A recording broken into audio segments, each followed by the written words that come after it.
Ampere Electric Scooters, fastest growing EV brand of the year, presents Zyka Siyasat Ka.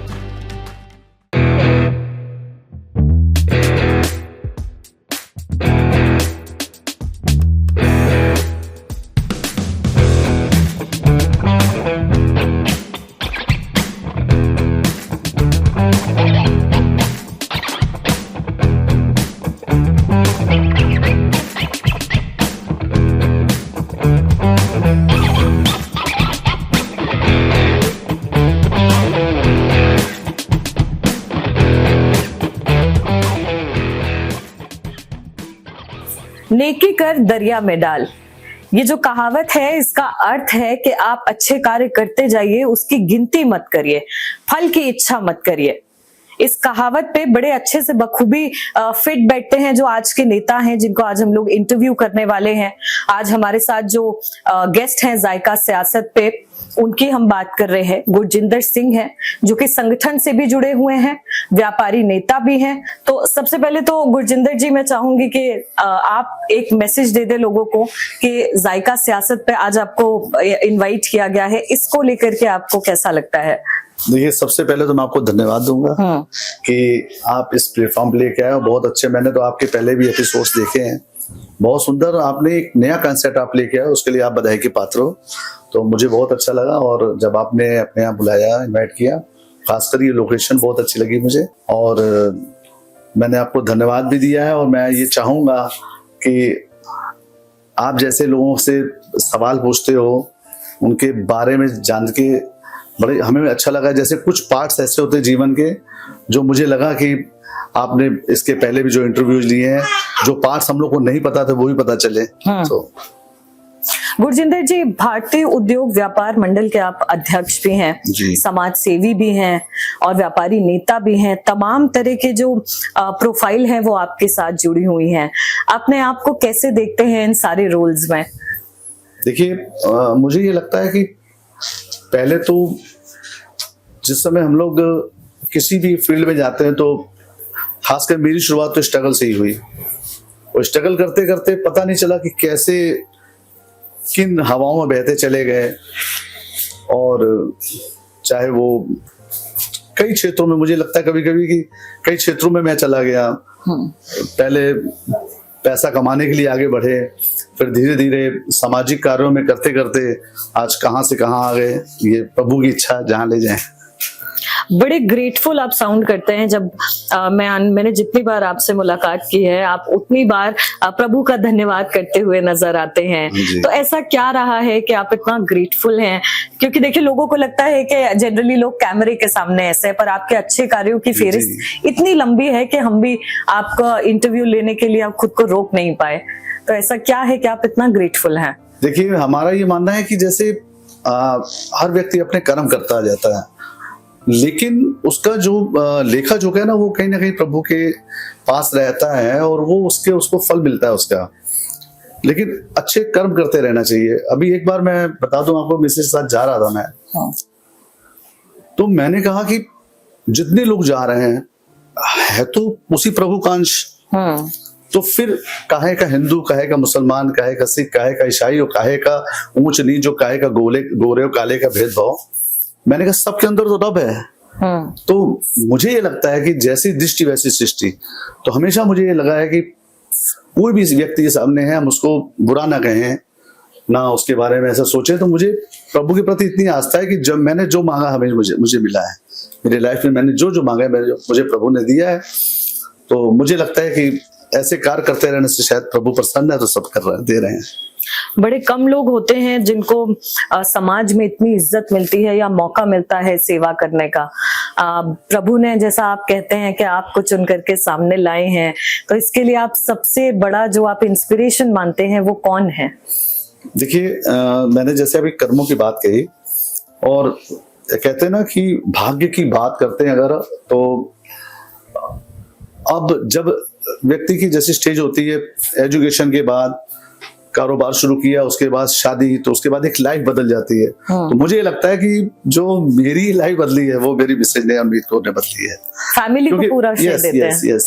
मैं actually क्या है कि शादी के बाद देखिए, जो व्यक्ति अकेला था उसका साथ मिला और एक 11 हो गए, और उसका प्रॉपर मुझे सहयोग मिला। अगर कहीं भी किसी फील्ड में हम 2-2 3-3 दिन घर में आना, कभी ऐसा हुआ कि हम सुबह 4 बजे घर पहुंच रहे हैं, सुबह 5 बजे पहुंच रहे हैं, कारोबार के सिलसिले से पूरी रात घर ना जाना, और जिस समय जाना उस समय गरम गरम खाना मिलना। और फिर कभी उसने हमारा हमेशा साथ दिया।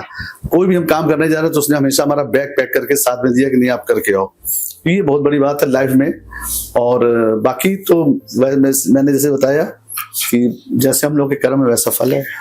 ईश्वर की आप बात कर रहे हैं, प्रभु की आप बात कर रहे हैं, तो एक ये भी आपसे सवाल पूछूंगी कि राम जन्मभूमि अयोध्या से आप आते हैं, अयोध्या में आपका जन्म हुआ, उसके बाद आपने अयोध्या छोड़ करके आप कानपुर शिफ्ट हुए, तो वजह क्या रही कानपुर आने की, और क्या अभी भी अयोध्या जाना होता है आपका? जी, ऐसा है कि श्री राम जन्मभूमि से अगर एयर दूरी लेंगे तो जहाँ मेरा जन्म स्थान था वो वहां पे हम लोग, वो मात्र वहां से 5 किलोमीटर है, और अगर हम लोग सरयू का पुल लांग के जाते हैं तो लगभग 11 किलोमीटर है। और हम लोग छोटे छोटे थे तो हनुमानगढ़ी की सीढ़ियों पे चढ़ जाना। श्री राम जन्मभूमि उस समय तो जब हम लोग जाते थे छोटे थे तो उस समय तो प्रभु जो है वो लॉकअप में अंदर, कीर्तन बाहर चलता था, सीता की रसोई बगल में छोटी सी। हम लोग के घर में कोई भी आता था बाहर से तो हम लोग वहां लेके जाते थे उनको घुमाने के लिए।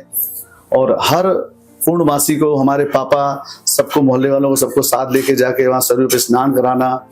वो यादें कभी खत्म नहीं हो सकती।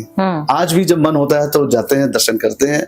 उसके श्री राम जन्मभूमि के ठीक पीछे ब्रह्मपुर साहिब गुरुद्वारा है। वहां गुरुद्वारे में जाके हम लोग, इतना रमणीक स्थान है तो वहां भी हम लोग जाते हैं, और जब भी मन करता है तो वहां चले जाते हैं। फैमिली के साथ जाते हैं या अकेले जाना होता है? नहीं, इधर तो मैं 2 बार अकेले गया हूँ, लेकिन फैमिली के साथ भी हर साल जाना होता है। हाँ जी। गुरजिंदर जी, फैमिली की क्योंकि आप बात कर रहे हैं, आपके पिता की बात करते हैं। आपके पिता जो थे वो फौज में थे और आप व्यापार में आ गए, तो कैसे क्या बदला कि आपका व्यापार में आना हो गया, और वो भी कानपुर जैसी जगह पे? डैडी हमारे बेसिकली डैडी फौज में थे, और उन्होंने 1962, 1965, 1975 चाइना से एक लड़ाई लड़ी उन्होंने, फिर 65 और 71 की 2 लड़ाइयां उन्होंने लड़ी। और वो जो है फौज में जब थे तो 1971 वाली लड़ाई में पाकिस्तान के अंदर लाहौर में जो बाटा कंपनी है उसके पैरेलल 2 किलोमीटर पे वहां तक पहुंच गए थे जब उन्होंने सीज फायर किया है। तो जिस समय समझौता हुआ था 1 लाख सैनिक लगभग उनके जो है वो चाइना के जो है वो हम लोग हिंदुस्तान की गिरफ्त में थे, सॉरी पाकिस्तान के। उस समय डैडी कहते लिटरली हम लोग रो पड़े थे कि हम लोग तो आज ये लगा था कि लाहौर फतेह करेंगे। लेकिन हमारे जो दादाजी हैं उनका चूंकि कपड़ों का कारोबार था, तो मेरा छोटा भाई वो हमेशा कहता था मिलिट्री में जाएंगे, हम कहते थे कि हम एक कपड़ों की दुकान खोलेंगे। तो वो कहता था कि तुम्हारी कपड़े की दुकान पे आएंगे तो हवाई जहाज से हमला कर देंगे। तो हमने कहा उस पर हम मोटी सी लोहे की चद्दरें लगा लेंगे। तो ये बचपन की बातें हैं। शुरू से मिलिट्री में जाने का शौक मेरे छोटे भाई का था और मुझे बिजनेस करना था, तो प्रभु ने वही बिजनेस करा दिया।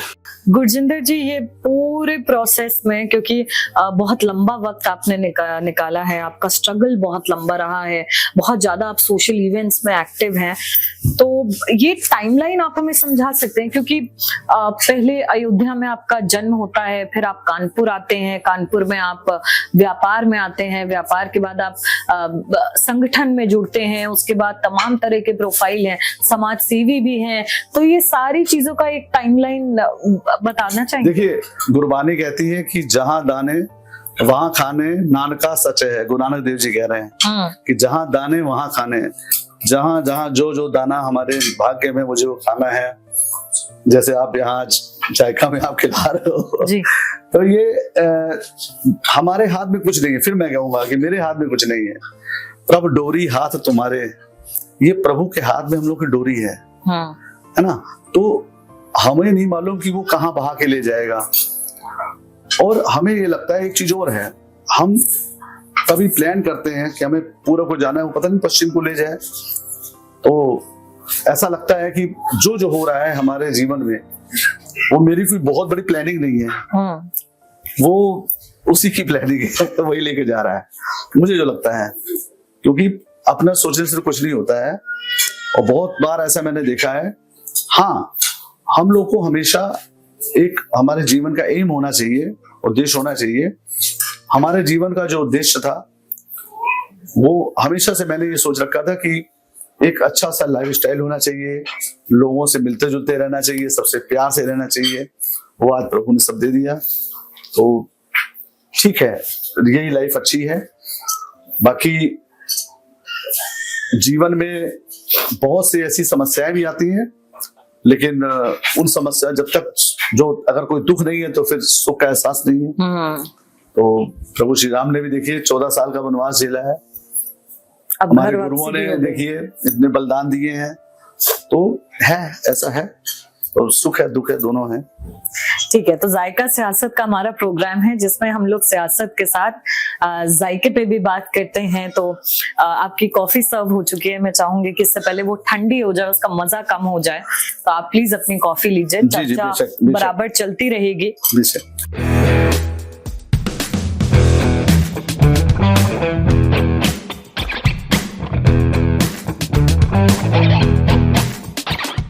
खाने में क्या पसंद करते हैं, थोड़ा सा जायका पे भी बात कर लेते हैं। टेस्ट बड्स आपके क्या कहते हैं, आपको मीठा पसंद है, आपको नमकीन पसंद है? मुझे तो नमकीन ही पसंद है, और खाना ज्यादा कि मुझे लगता है कि मुझे घर का खाना सबसे अच्छा लगता है। और एक समय था हम लोग हर वीकेंड पे या संडे को हम लोग निकल जाते थे, बाहर जाके खाते थे, लेकिन एक समय होता है, अब लगता है नहीं, घर में, क्योंकि घर में श्रीमती जी इतना अच्छा खाना बना के देती है, तो मुझे नहीं लगता कि मुझे बाहर जाके कुछ खाने की आवश्यकता है। फेवरेट क्विजीन क्या है? वाइफ के हाथ का खाना पसंद है, पर क्विजीन क्या फेवरेट है? इटालियन पसंद है, कॉन्टिनेंटल है, थाई है, कि आपको चाइनीज पसंद है? नहीं, मुझे, मैं खाता सब कुछ हूँ, कहीं भी जाता हूँ, मैं कभी किसी चीज के लिए मना नहीं करता, और खा सब लेते हैं हम लोग। बट हम लोग के साथ एक थोड़ी सी प्रॉब्लम है कि हम लोग वेजिटेरियन है। तो अभी जैसे स्विट्जरलैंड जाना हुआ, पेरिस जाना हो, तो वहां बहुत सी दिक्कतें हैं। सिंगापुर हम लोग गए, वहां बहुत सी दिक्कत हुई, लेकिन कोई दिक्कत नहीं, हम लोग खा लेते हैं, और बहुत लाइट ही खाना पसंद करते हैं। और बाकी मुझे जहां तक बात है, मुझे पंजाबी खाना ज्यादा अच्छा लगता है। आज हालांकि परोठे वोठे नहीं खाते हैं, लेकिन जो लाइट खाना है, दाल चावल रोटी सब्जी, जैसे हम लोग सब लोग खाते हैं। फिटनेस प्रेमी है, क्योंकि आजकल एक ट्रेंड चला है कि डाइट फॉलो करनी है, फिट रहना है, तो इसको लेकर के कोई आपका... बिल्कुल डाइट फॉलो कर रहे हैं, और पहले नहीं समझ में आता है, और बाद में लगा कि नहीं, जब कभी थोड़ा सा लगा कि नहीं अब फैट बढ़ रहा है, तो अब आज 2 साल से जिम भी जा रहे हैं। अच्छा। जी हाँ, और रात को हम लोग जिम जाते हैं। और बाकी खाने की जहां तक बात है, तो बहुत ही लाइट खाना, और हमेशा आप खुश रहिए, तो मेरे ख्याल बहुत ज्यादा खाने की आवश्यकता नहीं है। ठीक है, बात दोबारा से आपके व्यापार की, व्यापार से जुड़े हुए तमाम किस्से हैं। कानपुर की बात कर रहे थे कि कानपुर में आपका आना हुआ और आपने लकड़ी का व्यापार शुरू किया, तो शुरुआत आपकी वहां से हुई है जी। कैसे लकड़ी का ही व्यापार क्यों चुना? हमारे मौसा जी का कारोबार था यहाँ पे, और वहां आके शुरुआत हुई हमारी। 1988 में मैंने इंटर पास किया था, और हाई स्कूल और इंटर मैंने दोनों जो है वो वहां से गांधी विद्यालय से मैंने किया। यहाँ आने के बाद, यहाँ एक्चुअल कानपुर में तो मैं सिर्फ आया था थोड़े दिन के लिए, लेकिन कानपुर के लोग अच्छे लगे, कानपुर की गंगा मैया के तट पे पता नहीं क्या एक ऐसा प्यार था लोगों में कि यहीं के हो गए रह गए। आज मुझे कानपुर बड़ा अच्छा लगने लगा, तो यहाँ पे उनका चूंकि कारोबार था लकड़ी का, तो उस लकड़ी के कारोबार में ही शुरुआत की। आज भी वही कर रहे हैं, और मैंने अपने बेटे को भी उसी कारोबार में लगाया। हमने कहा आप भी यही करेंगे। और लकड़ी का कारोबार इसलिए कि लकड़ी की नैया कभी डूबती नहीं है। लकड़ी कभी डूबने नहीं देती। कहते ना कि डूबने वाले को तिनके का सहारा। ये लकड़ी ऐसी है कि ये आपको कभी डूबने नहीं देगी, जहां तक मेरा मानना है। हमारे साथ लोहे के कारोबारी जुड़े, तो एक दिन वो लोग बड़ी तारीफ कर रहे थे अपनी। हमने कहा नहीं साहब, उस नैया के अंदर भी लकड़ी नहीं लगी तो लोहा डूब जाएगा। लोहा भी आपका जरूरी है, बट लकड़ी, इसलिए लकड़ी आज भी, वैसे भी जीते लकड़ी मरते लकड़ी, देख तमाशा लकड़ी का। वाह, उस किस्से के बारे में आपसे जानना चाहेंगे। जब पहले हमारी मुलाकात हुई थी तो आपने बताया था कि वो लकड़ी से जुड़ा हुआ एक किस्सा है जो आपके जहन में है। ये बात करीब 10-11 साल पुरानी है। एक खागा जगह है फतेहपुर के आगे, वहां पे एक रेलवे का हमारा जो है वो चल रहा था, उस ठेके लेते थे उस समय हम लोग। तो रेलवे ट्रैक के किनारे जो मेन जो हावड़ा रेलवे लाइन जा रही है, कानपुर टू हावड़ा, उस पे पेड़ कट रहे थे, यूकलिप्टिस के काफी विशाल बहुत बड़े बड़े पेड़ थे। तो 3-4 दिन तक पेड़ कटते रहे। एक दिन मैं वहां पहुंचा तो शाम को करीब 4-4:30 बजे का टाइम था और हल्की सी ठंड थी, यही टाइम था। तो मैंने वहां ठेकेदार जो था उससे मैंने ऐसी बात की, मैंने कहा यार ये कौवे बड़े यहाँ पे क्राउ क्राउ कर रहे हैं, क्या दिक्कत है? आप पहले तो कभी ऐसा नहीं था यहाँ पे, हम कई बार आए। तो उसने कहा कि साहब वो पेड़ जो है वो गिरे हैं, तो वो कौवे जो उनका तो घर था उसमें, कई हमने कौवे इतनी ऊंचाई पे वहां यूकलिप्टिस के पेड़ में? कहता हाँ साहब ये बहुत पुराने पेड़ थे, तो उनका तो वो घर ढूंढ रहे हैं अपना। वो बात मेरे जहन में घुस गई। मैंने कहा मतलब कहीं ना कहीं हम लोग क्या कर रहे हैं? ये पेड़ काटने के बाद इनका कौवों का घर उजड़ गया, अभी हम बाकी के जो पेड़ काटेंगे वो भी। तो उसने कहा साहब वो तो, हमने कहा ये तो बड़ा गलत है। तो मैंने उसी समय एक संकल्प ले लिया था कि मैं आज के बाद पेड़ नहीं कटवाऊंगा। तो ये आपका स्ट्रगल है, ये आपका एक किस्सा है जो आज भी आपको याद है। व्यापार करने के साथ साथ कहाँ से इतनी ताकत मिली कि आपने इतने लोगों को अपने पीछे लगा लिया और एक बड़ा सा संगठन आपने खड़ा किया? मैं तो चला था 92 मंजिल, क्या है वो, अकेला चला था 92 मंजिल, मगर लोग आते गए, कारवां बढ़ता गया। देखिए, आप कोई अच्छा कार्य करने के लिए जाते हैं तो पहले तो लोग बहुत सी बातें करते हैं और उनको ये लगता है, कुछ लोगों का काम होता है, जैसे कुछ तो लोग कहेंगे, लोगों का काम है कहना। हमने भी ये बहुत फेस किया है। जब भी कोई अच्छा काम करने निकलते थे तो उनको लगता था कि अरे ये कर रहे हैं, उसकी अखबार में नाम आ जाए या ऐसा हो जाए। कुछ लोग बहुत सी बातें करते थे कि अपने पैसे इधर उधर उड़ा रहे हैं, लेकिन उनको उनकी सोच वहां तक थी, बट हमारी सोच कुछ और थी। हमारी सोच ये थी कि अगर हमें प्रभु ने किसी लायक बनाया है तो हम क्यों ना दूसरे की मदद करें।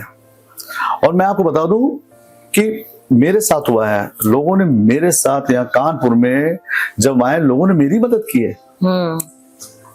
तो अगर हमें समाज ने कुछ दिया तो हम समाज को देंगे, और समाज को जो मिलेगा वो हमको देगा। मैंने पहले भी कहा कि समाज आईना है, तो लोगों ने मेरी मदद की, मैं लोगों की कर रहा हूँ।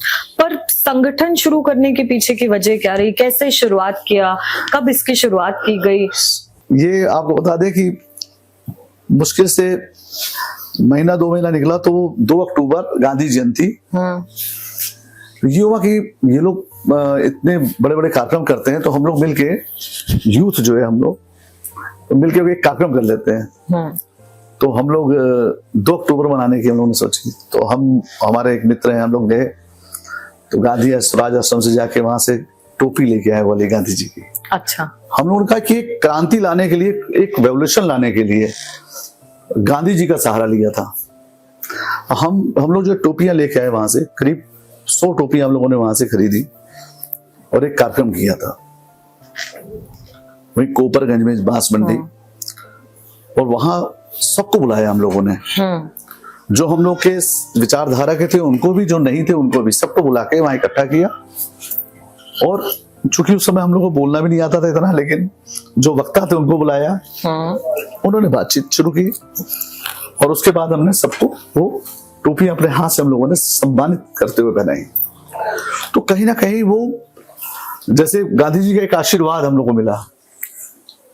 और वहीं से अब आपको बता दें, अन्ना हजारे जी ने जब आंदोलन शुरू किया था, हम लोग इतना प्रभावित, हम 2 बार दिल्ली गए। अच्छा। जी हाँ, हम वहां 2-2 दिन रहे हैं और बहुत, लेकिन वो तो बाद में एक आंदोलन राजनीतिक रूप ले गया बाद में, लेकिन हम लोग इतना ज्यादा अच्छा था जी, कॉन्सेप्ट बहुत अच्छा था और उस समय लग रहा था कि नहीं, देश में एक नई क्रांति आएगी और उससे फर्क पड़ा। ऐसा नहीं फर्क पड़ा। आज अगर मोदी जी स्वच्छता की बात कर रहे हैं तो उससे फर्क पड़ा है। तो कहीं ना कहीं कोई बात छोटी सी होती है, लेकिन वो वैसे फिर संगठन खड़ा होता चला गया। फिर नवंबर 2009 में हम लोगों ने संगठन भी खड़ा कर लिया। तो ये एक, सब लोग कहते थे बच्चे हैं क्या कर पाएंगे, लेकिन नहीं, 32 जिलों के अंदर एक संगठन खड़ा हुआ जिसका नाम टिम्बर उद्योग व्यापार मंडल, और वो एक ऐसा संगठन कि उस संगठन ने बड़े बड़े अधिकारियों और बड़े बड़े लोगों की चूल्हे हिला दी। ऐसे सारा कारवां जुड़ता चला गया। क्योंकि मुझे लगता है कि आप सिर्फ जो व्यापारी हैं उन्हीं की मदद नहीं करते हैं।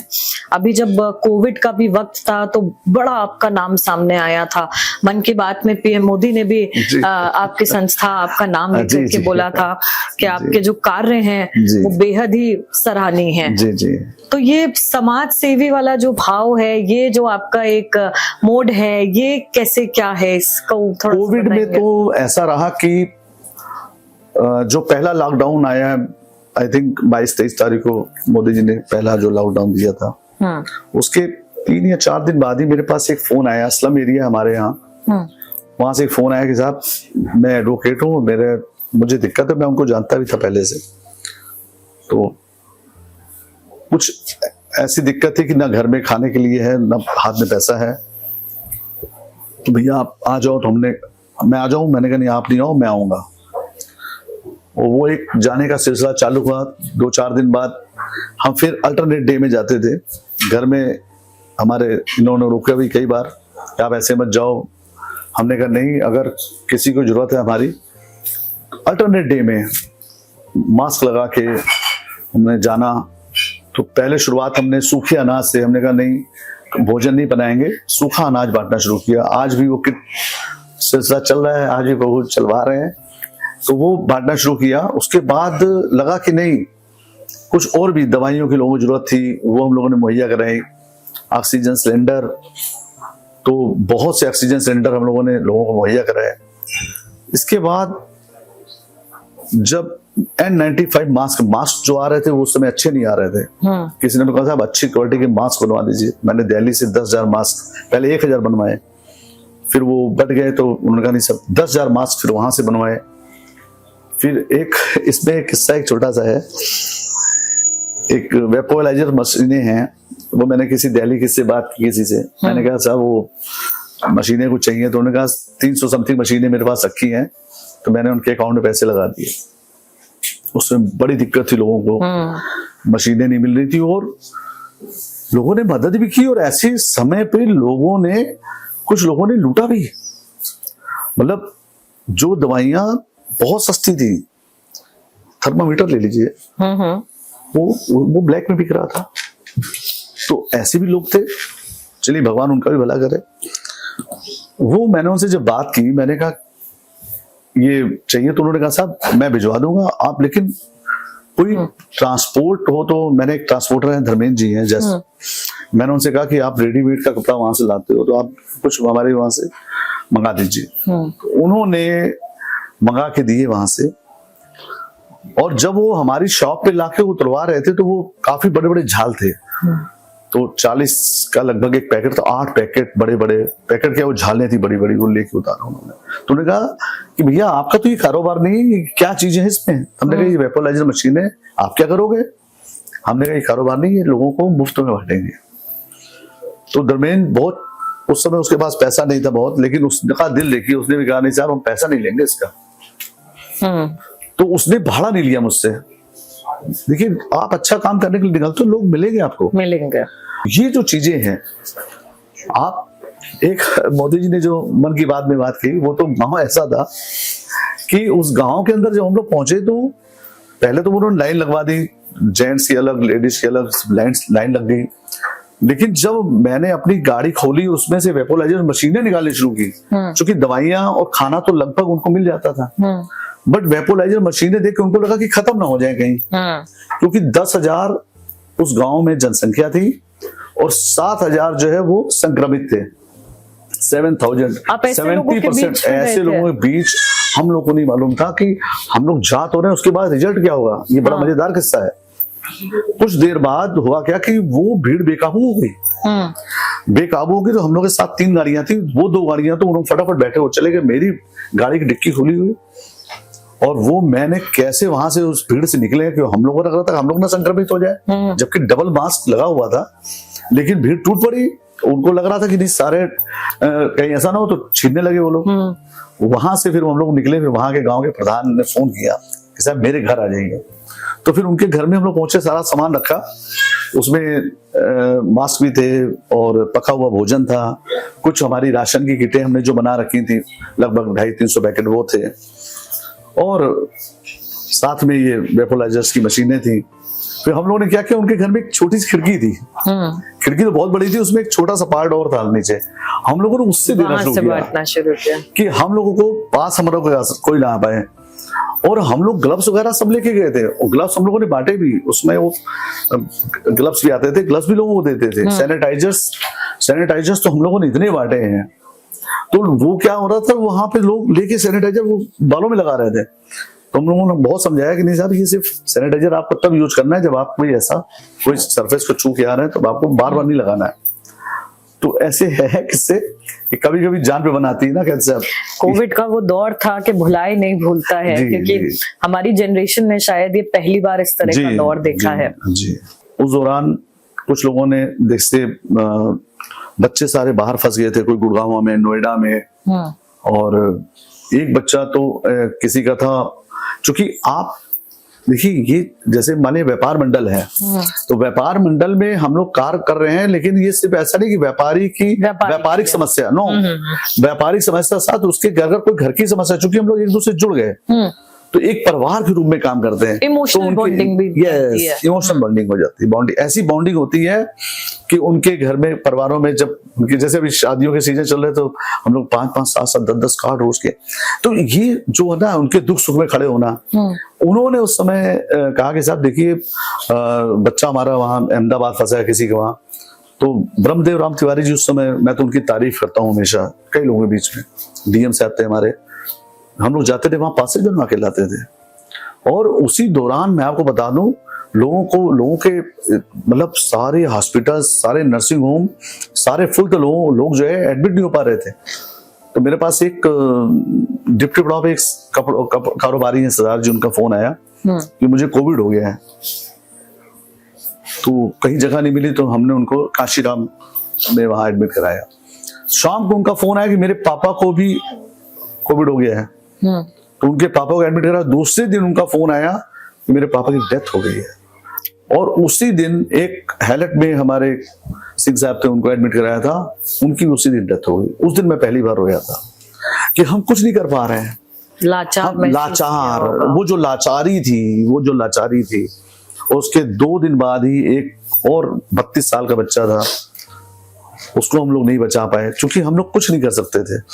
तो वो जो लाचारी थी, लेकिन ठीक है, हमको भी खुद, हम लोग 3 बार मुझे हुआ कोविड, लेकिन ये सिलसिला चलता रहा, प्रभु बचाते रहे, आपके बीच हैं। ईश्वर साथ होता है, जब आप किसी के लिए अच्छा करने के लिए निकलते हैं तो वो पलट के भी आता है। जी।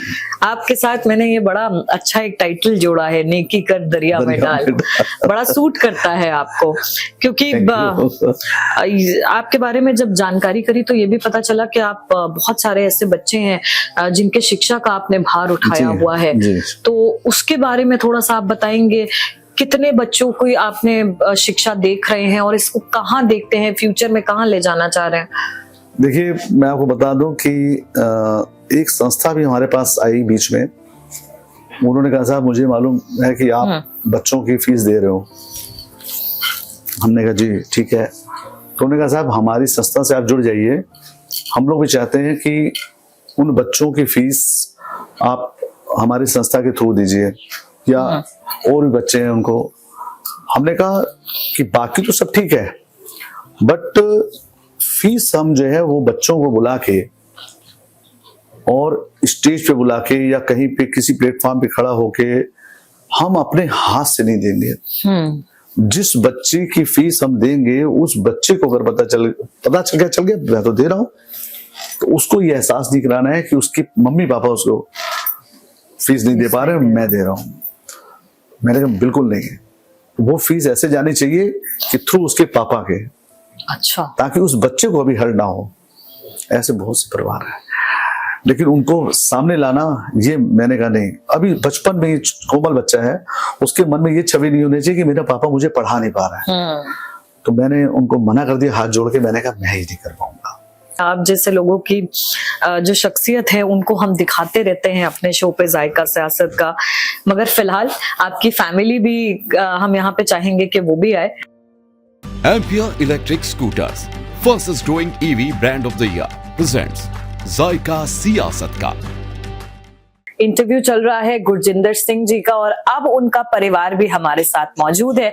अभी तक बात हमने उनके प्रोफेशन पे की है, उनके पॉलिटिकल एरिया को लेकर के की है, पर अब क्योंकि हर किसी का एक पर्सनल इंटरेस्ट होता है, फैमिली होती है, तो रियल लाइफ में ये कैसे हैं ये उनकी फैमिली से जानेंगे। तो इस वक्त हमारे साथ उनकी वाइफ मौजूद हैं, उनके बेटे हैं, उनकी बहू हैं। एक बार मैं चाहूंगी कि कैमरे पे उनको इंट्रोड्यूस कर दूं।